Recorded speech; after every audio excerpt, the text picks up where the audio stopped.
హైయర్స్ welcome to our channel. TDP MLA Kolikapudi శ్రీనివాసరావుని Chandrababu Naidu garu suspend చేశాడు party నుంచి అని చెప్పేసి వార్తలైతే వినిపిస్తున్నాయి. మరి ఈ సస్పెన్షన్ గల కారణం ఏంటి? వస్తున్న ఈ వార్తలు నిజమేంటుంది? ఇప్పుడు ఇదే అంశం మీద డిస్కస్ చేయడానికి ప్రజెంట్ మనతో పాటు జర్నలిస్ట్ చరణ్ పరమి గారు ఉన్నారు. వారితో ఒకసారి మాట్లాడదాం.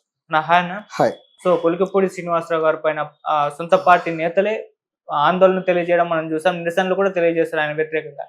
సో ఈ పరిణామాలన్నింటినీ చూసుకొని ఆయన చంద్రబాబు నాయుడు గారు కొలికపూడి శ్రీనివాసరావు గారిని సస్పెండ్ చేశారు అని అంటున్నారు. మరి సస్పెండ్ చేశారా? అసలు ఎందుకు ఈ శ్రీనివాసరావు గారి పైన ఇటువంటి విమర్శలు రావడం చూస్తున్నాం? ఎందుకు పార్టీ నేతలు నిరసనలు చేస్తున్నారు? ఏం జరిగింది అసలు?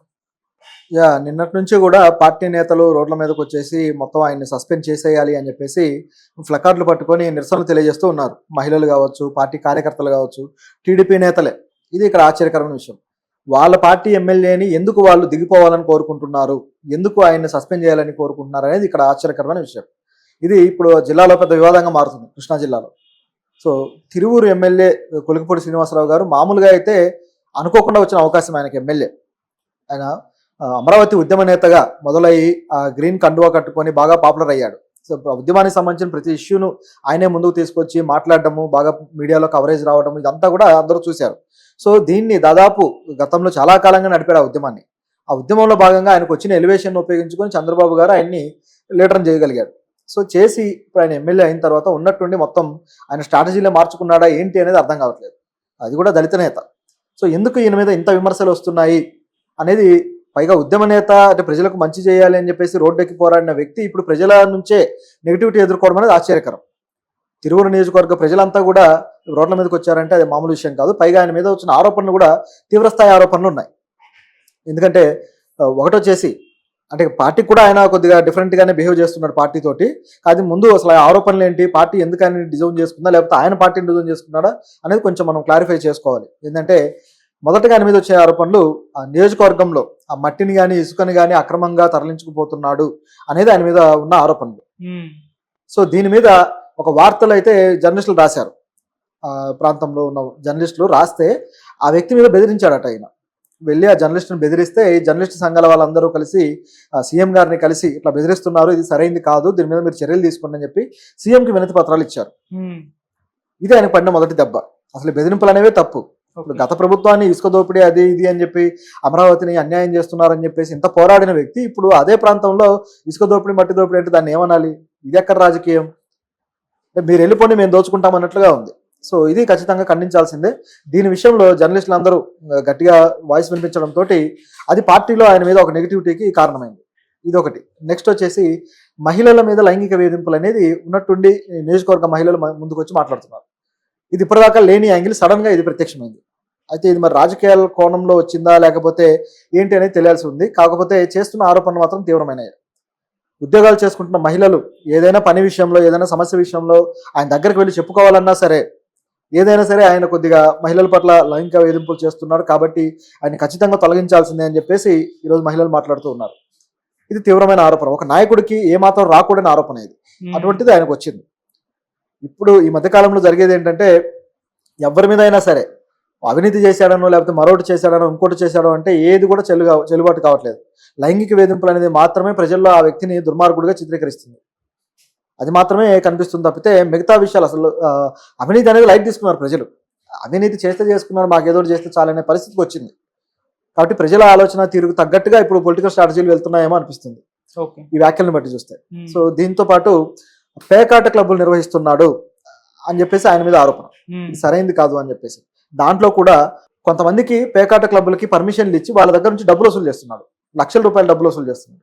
అది పేకాట క్లబ్బులు నిర్వహించడమే పనికిమాలిన పని. మళ్ళీ దాంట్లో డబ్బులు వసూలు చేస్తూ వాళ్ళ పర్మిషన్లు ఇచ్చి నేను పర్మిషన్ ఇచ్చాను కాబట్టి మీరు పెట్టుకున్నారని చెప్పేసి బహిరంగంగా మీడియాలో చెప్తున్నారు. ఇదే విషయంలో ఒక సర్పంచ్తో గొడవైంది. చిట్యాల సర్పంచ్ తుమ్మలపల్లి శ్రీనివాసరావు గారు, ఆయనతోటి గొడవైంది. ఆయన ఏదైతే పేకాట క్లబ్ నిర్వహిస్తున్నాడో దానికి నేను పర్మిషన్ ఇచ్చాను కాబట్టి నాకు ఇంత డబ్బు కట్టాలి అని చెప్పేసి ఆయన మీద వ్యాఖ్యలు చేస్తే ఆయన వైఫ్ కవిత సూసైడ్ అటెంప్ట్ చేశారు. ఏదో మొత్తానికి బయటపడ్డారనుకోండి. ఇది ఆవిడ మనస్తాపం చేయండి, సూసైడ్ అటెంప్ట్ చేయడము. దీనివల్ల మొత్తం ఆయన మీద పూర్తి స్థాయి నెగిటివిటీ వచ్చింది. పార్టీ క్యాడర్ అంతా కూడా ఒకవైపు వెళ్ళిపోయింది. ఇది చాలా పెద్ద దెబ్బగా పడింది. సో ఇక్కడ నుంచి ఇక స్టార్ట్ అయిందని చెప్పాలి.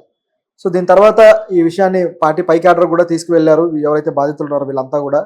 సో ఇది పైన చర్చలు అయితే స్టార్ట్ అయిపోయాయి. అచ్చెన్నాయుడు కావచ్చు, అలాగే పార్టీ అధ్యక్షుడు కావచ్చు, దాంతోపాటు చంద్రబాబు గారికి అందరికీ ఈ ఇష్యూ వెళ్ళిపోయి అక్కడ చర్చలు మొదలైపోయాయి. ఆయన ఉంచాలా తీయాలా అనేది స్టార్ట్ అయింది. తీయమని చెప్పేసి కరాఖండిగా వీళ్ళైతే బలవంత పెడుతున్నారు నిరసన తెలియజేసే వాళ్ళు. ఇది ఇక్కడ సిచ్యువేషన్. అయితే ఆయన మీద వచ్చిన ఆరోపణల్లో ఇవన్నీ కూడా ఒకదాని తర్వాత ఒకటి ఆయనకి ఇప్పుడు పీకకు చుట్టుకుంటున్నాయి. మరొకటి కూడా ఉంది. ఎలక్షన్ ముందు గుంటూరు నుంచి ఒక వ్యక్తి దగ్గర దాదాపు ₹1 కోటి డబ్బు తీసుకుని ఎలక్షన్ క్యాంపెయిన్కి కావచ్చు, ఖర్చులకు కావచ్చు తీసుకొని వాటన్నింటిని వాడుకున్నాక ఆఫ్టర్ ఎలక్షన్ కేవలం 20 లక్షలు ఆయనకి ఇచ్చాడట. మిగతా 80 లక్షలు బాకీ ఉన్నాడు. మరి ఆయన వడ్డీకి తీసుకున్నాడా లేకపోతే దేనికి తీసుకున్నాడో కానీ తిరిగి అయితే ఇవ్వలేదు. 20 ఇచ్చాడని చెప్పేసి ఇదొక ఆరోపణ. ఆ వ్యక్తి కూడా వెళ్ళి పార్టీ క్యాడర్ పై క్యాడర్లో కూర్చున్నాడు. ఏంటి పరిస్థితి, నాకు న్యాయం చేయండి అని. సో ఇవన్నీ కూడా ఆయనకి చుట్టుకోవడంతో పూర్తి స్థాయి వ్యతిరేకత వచ్చింది. దాంతో ఒకసారిగా ఆయన ట్విట్టర్లో కొన్ని రకాల వ్యాఖ్యలు కూడా స్టార్ట్ చేశారు, ట్వీట్ చేయడం. అంటే పార్టీని ఒక రకంగా బెదిరిస్తున్నట్టుగా కనిపిస్తుంది చూస్తూ ఉంటే. అదేంటంటే అంటే తుఫాన్ వచ్చే ముందు నిశ్శబ్దంగానే ఉంటుంది, తుఫాన్ వచ్చినప్పుడు ఇది తెలుస్తుంది అన్నట్టుగా ఆయన కొన్ని వ్యాఖ్యలు అయితే ట్విట్టర్లో చేస్తున్నాడు. అది వరుసగా చేస్తున్నాడు ఈ తరహా వ్యాఖ్యలు. సో పార్టీకి ఏదో ఇది చేయబోతున్నాడు, తుఫాను లాంటి వార్త ఏదో తీసుకురాబోతున్నాడు, కొద్దిగా పార్టీని ఇబ్బందులు పెట్టబోతున్నాడు అన్నట్టుగా ఉంది ఇది చూస్తుంటే. ఒక రకమైన బెదిరింపు అనొచ్చు. నన్ను పిలిచి నాతోటి మంతనాలు చేయండి, ఏదో డిసైడ్ అవ్వండి అన్నట్లుగా ఉంది చూస్తుంటే. అయితే ఈ విషయాలన్నీ వెళ్ళిన తర్వాత చంద్రబాబు గారికి ఇక సీన్ అర్థమైపోయి ఇక ఈయన పక్కన పెట్టడం మేలు అని చెప్పేసి చంద్రబాబు గారే ఆ డెసిషన్కి వచ్చారని కనిపిస్తుంది. ఆయన డెసిషన్కి వచ్చి అఫీషియల్గా దీన్ని అనౌన్స్ చేయలేదు కానీ పక్కన పెట్టిన మాట వాస్తవం. ఆయన పక్కన పెట్టేసి పక్కన నియోజకవర్గం నుంచి వసంత గారు, ఆవిడ ఎమ్మెల్యే, సో ఆవిడకి నియోజకవర్గ బాధ్యతలు అప్పగించారు. ఈ మైలవరం ఎమ్మెల్యే, సో ఈవిడికి బాధ్యతలు అప్పగించారు. దాంతో ఇంకా ఆయన ఇంకా హర్ట్ అయ్యాడు. పార్టీ మీద తిరుగుబాటు స్వరం పెరిగింది. ఇప్పుడు చూస్తే సోషల్ మీడియాలో కూడా తిరుగుబాటు స్వరం పెరిగి ఇంకాస్త అగ్రెసివ్గా మాట్లాడుతున్నాడు ఆయన. దీని అంతా బట్టి చూస్తే ఇక పార్టీలో ఇంటర్నల్ గా వీళ్ళ మధ్య గ్యాప్ అనేది క్లియర్ గా తెలిసిపోతుంది. సో పార్టీ అధిష్టానానికి కొలికపూడికి మధ్య గ్యాప్. దాంతోపాటు నియోజకవర్గంలో విపరీతమైన చెడ్డ పేరు అయితే తెచ్చుకున్నట్టుగా కనిపిస్తుంది ఓవరాల్ గా చూస్తే. కాబట్టి ఇది ఖచ్చితంగా ఆయన రాజకీయ భవిష్యత్తుకి అయితే ఇబ్బందికరమైన విషయమే. ముఖ్యంగా ఏదైతే ఆయన బాధ్యతలు తీసుకువెళ్ళి పక్కన వాళ్ళకి ఇచ్చాడో దానికి ఇంకా హర్ట్ అయిపోయాడట. ఇది ఇక్కడ ఉన్న సిచ్యువేషన్. అయితే మరి పూర్తి స్థాయిలో తొలగించి ఏమన్నా అఫీషియల్ గా ప్రకటిస్తారా అనే క్వశ్చన్ కూడా ఉంది. ఈ అఫీషియల్ గా ప్రకటించే ముందు చంద్రబాబు గారు అసలు ఆయన చేసిన యాక్టివిటీస్ అన్నిటి మీద నాకు ఒక నివేదిక సమర్పించండి అని చెప్పేసి పార్టీ నేతలను ఆదేశించారు. ఇప్పుడు ఆ ప్రాంత పార్టీ నేతలు ఆ పనిలో ఉన్నారు. నిజానికి ఆయన అంటే ఎవరికి ఇష్టం లేకుండా ఉంది కాబట్టి ఖచ్చితంగా వీళ్ళందరూ కూడా ఆయన మీద నెగిటివ్ రిపోర్టే ఇస్తారు. దాన్ని బేస్ చేసుకుని ఆయన తొలగించడం కూడా జరుగుతుంది. అయితే ఆ నివేదికలో ఏ అంశాలు ఉన్నాయో వాటిని క్లారిఫికేషన్ చేసుకోవడం కోసం ఆయన ఉపయోగిస్తాడు అంతే. ఇది ఇందులో ఉన్న సంగతి. కొలికపూడి మామూలుగా అంటే ఇటువంటి కామెంట్స్, ఇలాంటి బిహేవియర్ అంత ఎలక్షన్స్ ముందర కూడా మనం చూస్తాం. అంటే ఆయన మేబీ ఉద్యమ నేత అందరికి పరిచయం కానీ ఎక్కువగా ఫేమస్ అయింది మాత్రం నెగిటివ్ గా మన ఆర్జీవి గారి పైన కామెంట్ చేశారు కదా, తల తీసుకొస్తే ₹1 ఇస్తా అని చెప్పేసి. అప్పుడు బాగా చర్చల్లో ఉన్నాడు, అప్పుడు వార్తల్లో నిలిచాడు. ఆ కారణంతోనే తర్వాత పార్టీ టికెట్ దక్కిందన్న న్యూస్ కూడా వచ్చింది మనకు. సో మరి ఇటువంటి కామెంట్స్ చేయడం, ఇప్పుడు ఈ విధంగా ప్రవర్తించడం ముందు నుంచే ఉందా ఆయనకి అనుకోవచ్చు? నిజానికి అమరావతి ఉద్యమం ఏమీ జెన్యూన్ గా ప్రజలందరూ వచ్చి కూర్చున్నట్టుగా ఏమీ లేదు. దాంట్లో ఉన్న వ్యవహారం అందరికీ తెలుసు. అది ఆ ఉద్యమం ఏ పద్ధతిలో జరిగింది అని. రిలే నిరాహార దీక్షల్లాగా కొంతమంది ఒక సెటప్ ఆఫ్ పీపుల్ కొన్ని రోజులు చేయడము, ఒక సెటప్ ఆఫ్ పీపుల్ కొన్ని రోజులు చేయడము, ఈ విధంగా చేస్తూ 5 ఏళ్ళు గడిపారు. అయితే దీంట్లో కూడా పార్టీ అండదండలు పుష్కలంగా ఉండి దానికి సంబంధించిన ఖర్చులు కావచ్చు, దానికి సంబంధించిన ప్రతి విషయాన్ని కూడా చూసుకుంటూ వచ్చారనేది అందరికీ తెలిసిందే. ఆ ఉద్యమంలో ఇంకా చెప్పాలి అంటే ఎక్కువగా ఒక కులం వాళ్ళే ఉన్నారు, మిగతా కులాల వాళ్ళు చాలా చాలా తక్కువ ఉన్నారు. సో దీన్ని ముందుకు తీసుకొచ్చింది ఎవరు అనేది అందరికీ తెలిసిందే. కాకపోతే కొలికపూడి ఈ ఉద్యమాన్ని ఉపయోగించుకొని ఆయన ఎదగడానికి ప్రయత్నించాడు అనేది ఇక్కడ పుష్కలంగా కనపడుతున్న అంశం. అటువంటి ప్రయత్నమే చేశాడు. లేకపోతే ఆర్జీవి తలకైతే ఏనేం చేసుకుంటాడు? అంటే ఆర్జీవి ఆ రోజుల్లో తీస్తున్న సినిమాలు ఏవైతే ఉన్నాయో, చంద్రబాబు గారి మీద వ్యతిరేక వ్యాఖ్యలు చేస్తూ, ట్విట్టర్లో ట్వీట్లు చేస్తూ, లోకేష్ మీద వ్యతిరేక వ్యాఖ్యలు చేస్తూ ఇటువంటివన్నీ మాట్లాడుతూ వచ్చాడు.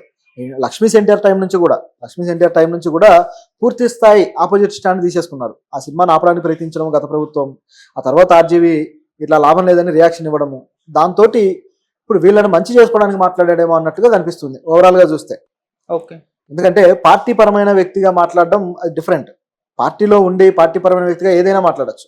కానీ ఒక ఉద్యమ నేతగా అమరావతి రైతుల గురించో, అమరావతి అభివృద్ధి గురించో పోరాడుతున్న నేతగా ఉండి ఇటువంటి వ్యాఖ్యలు చేయడం అనేది కొద్దిగా డిఫరెంట్గా అనిపిస్తుంది. ఎవరికైనా సరే అటువంటి అనుమానాలు వస్తాయి. అది ఇక్కడ క్లియర్గా కనిపిస్తుంది ఈయన విషయంలో. కాకపోతే మొత్తానికి వాళ్ళని ఆకట్టుకున్నాడు, నాయకుడు అయ్యాడు, అంతవరకు బాగానే ఉంది. అయిన తర్వాత ఇప్పుడు ఆయన ఏదైతే అధికారంలో లేనప్పుడు